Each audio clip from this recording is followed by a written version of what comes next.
السلام علیکم ناظرین، امید ہے اب خیریت سے ہیں۔ آج ہم بحث کریں گے برف اور دھول کے اس کے بڑے حلقوں کے ساتھ۔ زحل نظام شمسی کے مشہور ترین سیاروں میں سے ایک ہے۔ یہ واقعی خوبصورت ہے، لیکن یہ ان روشن بادلوں کے پیچھے کیا چھپا ہوا ہے؟ ٹھیک ہے، اب گیس دیو کی سطح پر ٹہلنے سے معلوم کرنے والے ہیں۔ اگر تم کر پاؤ جہاں آپ ابھی کھڑے ہیں وہاں سے تقریباً 1.2 بلین کلومیٹر 746 ملین میل دور زحل بیٹھا ہے، سورج سے چھٹا سیارہ، زمین سے تقریباً 9 گنا چوڑا۔ یہ نظام شمسی کا دوسرا سب سے بڑا سیارہ ہے۔ دھول، برف اور چٹان کے اپنے دستخطی حلقوں سے گھیرے ہوئے زحل کے 83 چاند بھی اس کے گرد چکر لگا رہے ہیں۔ ان میں سے 63 معلوم ہیں اور ان میں سے 20 سرکاری تصدیق کے منتظر ہیں، اور زیادہ تر ہائیڈروجن اور ہیلیم پر مشتمل ماحول کے ساتھ اس سیارے کو گیس دیو سمجھا جاتا ہے۔ اور اگر آپ اس کی سطح کے ساتھ آرام سے ٹہلنے کا ارادہ رکھتے ہیں تو یہ ذہن میں رکھنا ضروری ہوگا، کیونکہ آپ صرف اس کے ذریعے ہی گر سکتے ہیں۔ جیسے ہی اب زحل کے قریب پہنچے، زحل کا سفر اب پہلے انسان ہوں گے جنہوں نے اس کے حلقے اور اس کے گھومتے ہوئے ماحول کو ذاتی طور پر حاصل کیا۔ راستے میں اب زحل کے چند چاندوں سے گزریں گے، جیسا کہ اس کا سب سے بیرونی چاند برفیلا انسیلادس اور اس کا سب سے بڑا چاند ٹائٹن۔ اب گھر واپسی پر اسے چیک کرنے کے لیے ایک نوٹ بنائیں گے، لیکن ابھی کے لیے اب کی زحل کے ساتھ تاریخ ہے۔ جلد ہی اب اس کے بڑے پیمانے پر رنگ سسٹم کے ذریعے اپنا راستہ بنا رہے ہوں گے۔ اس کا مطلب یہ ہوگا کہ اب قریب آ رہے ہیں۔ زحل کے حلقے زمین اور ہمارے اپنے چاند کے درمیان فاصلے کے برابر بھی نہیں پھیلتے۔ آپ ہر ایک انگوٹھی کو اس ترتیب سے گزریں گے جس سے آپ کی حروف تہجی کی سمجھ میں اضافہ ہوگا۔ آپ ای رنگ سے جی رنگ میں جائیں گے اور پھر ایف اور اے بجیں گے۔ اس کے بعد ایک خلا ہے جسے کسینی ڈویژن کہا جاتا ہے۔ اس سے گزر کر اب بی، سی اور ڈی کے حلقوں میں شامل ہوں گے۔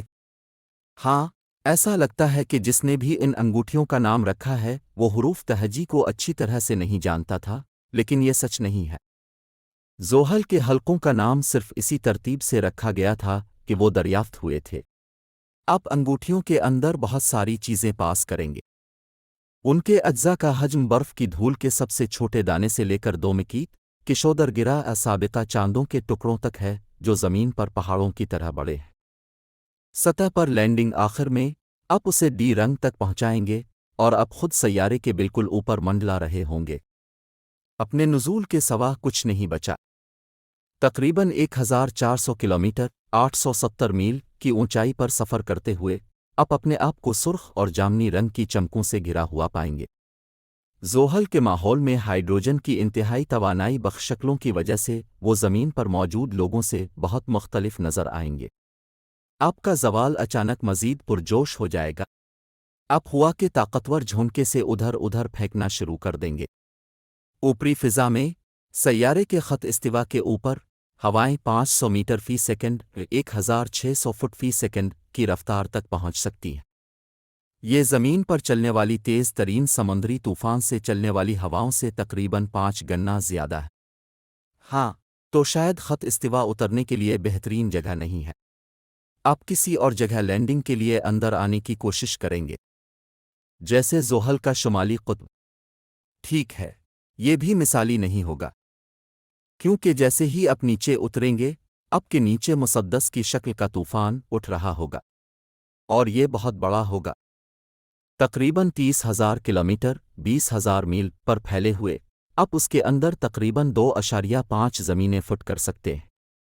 کم از کم یہاں کی ہوائیں زیادہ سازگار ہوں گی، لیکن صرف تھوڑا سا۔ قطب شمالی پر ہوا کی رفتار صرف 90 m/s 295 ft/s تک پہنچتی ہے، اور مجھے امید ہے کہ اپنے زحل کے موسم کے لیے کافی گرم کپڑے پہنے ہوں گے کیونکہ گیس دیو کا ٹراپوسفیئر پیلے امونیا کے منجمد ٹھنڈے بادل ہے۔ یہاں درجہ حرارت تقریباً 250 سی 418 F ہے۔ کیا یہ بہت برا نہیں لگتا؟ ٹھیک ہے، اب کے لیے اچھا ہے کیونکہ یہ 160 سی 288 F انتہائی سرد درجہ حرارت سے زیادہ ٹھنڈا ہے کبھی زمین پر ریکارڈ کیا گیا۔ اب دیکھیں گے کہ چیزیں تھوڑا سا گرم ہونے لگیں گی جب آپ نیچے جاتے رہیں گے۔ اس کے بعد اب ہلکے بھورے امونیم ہائیڈرو سلفائڈ بادلوں کی ایک تہہ سے گزریں گے، اس کے بعد پانی سے بنے عام بادل آئیں گے۔ بالآخر چیزیں زیادہ آرام دہ درجہ حرارت 0 سی 32 F تک گرم ہو جائیں گی۔ لیکن اس کا مطلب یہ نہیں ہوگا کہ آپ کے آس پاس کے حالات آرام دہ ہوں گے۔ درجہ حرارت اوپر سے اونچا ہوگا اور ماحول کی ان نچلی سطحوں پر غیر آرام دہ حالات ماحول کا دباؤ اتنا ہی شدید ہوگا جتنا کہ ہمارے سمندروں کا سب سے گہرا حصہ ماریانا ٹرینچ میں ہے۔ کسی وقت آپ سوچ رہے ہوں گے کہ کیا آپ کبھی زحل کی سطح تک پہنچ پائیں گے؟ ٹھیک ہے، آپ کو یہ جان کر مایوسی ہوگی کہ آپ پہلے ہی کر چکے ہیں۔ یہ صرف ٹھوس نہیں تھا۔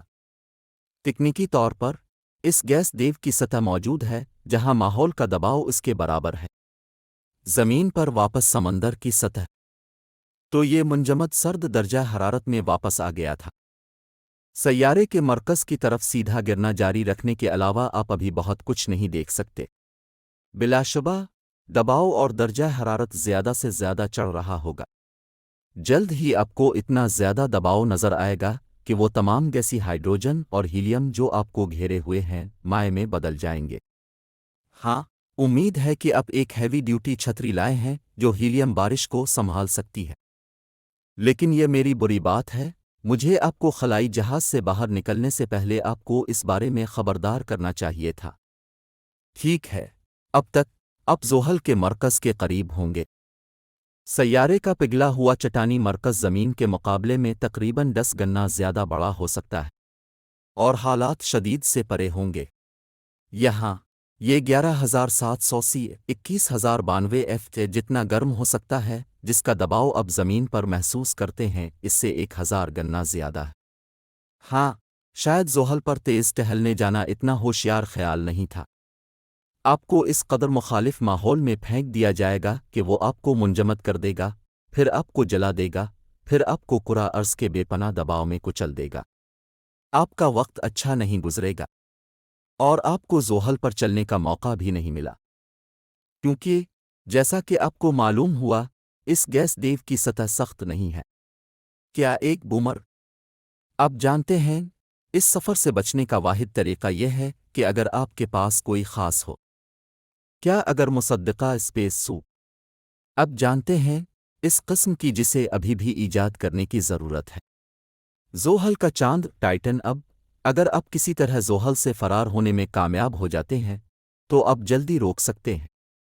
کہیں کچھ زیادہ قابل انتظام جیسے زحل کے چاند ٹائٹن۔ اس چاند کے قریب پہنچ کر آپ کو معلوم ہوگا کہ یہ ہمارے اپنے چاند سے بڑا ہے اور مرکری سے بھی بڑا ہے۔ ٹائٹن صرف کچھ بورنگ چٹان نہیں ہے۔ جلد ہی آپ اس کے دھندلے سونے اور نائٹروجن اور میتھین کے نارنجی ماحول کی لپیٹ میں آ جائیں گے۔ آپ کے ارد گرد گھنے کوہرا زمین پر واپس سموگ کی طرح نظر آئے گا۔ لیکن سب سے بری بات یہ ہے کہ ایک بار جب آپ چاند کی سطح کے قریب پہنچیں گے تو ماحول کا دباؤ آپ کو ایسا محسوس کرے گا جیسے آپ سمندر میں 15 میٹر 50 فٹ گہرائی میں غوطہ لگا رہے ہوں۔ اور 180 سی 290 F پر یہ ہڈیوں کو ٹھنڈا کرنے والی سردی ہوگی۔ لیکن اچھی خبر یہ ہے کہ زحل پر واپس آنے کے بعد آپ آخر کار ان ٹانگوں کو پھیلانے اور اپنے قدموں کی گنتی پر کام کرنے کے قابل ہو جائیں گے۔ ہاں، اب ٹائٹن کی چٹان کی سخت پانی کی برف کے ساتھ چہل قدمی کے لیے جائیں گے۔ ٹائٹن کی سطح پر ٹہلتے ہوئے آپ کو ہر طرح کی دلچسپ خصوصیات کا سامنا کرنا پڑے گا۔ سطح خود تاریک ہوگی اور اس میں ڈھکی ہوگی جو پہلے کافی کے میدانوں کی طرح لگے گی۔ یہ ہائیڈرو کاربن کے دانے بڑے پیمانے پر ٹیلے پیدا کریں گے، تقریباً زمین پر ریت کے ٹیلوں کی طرح۔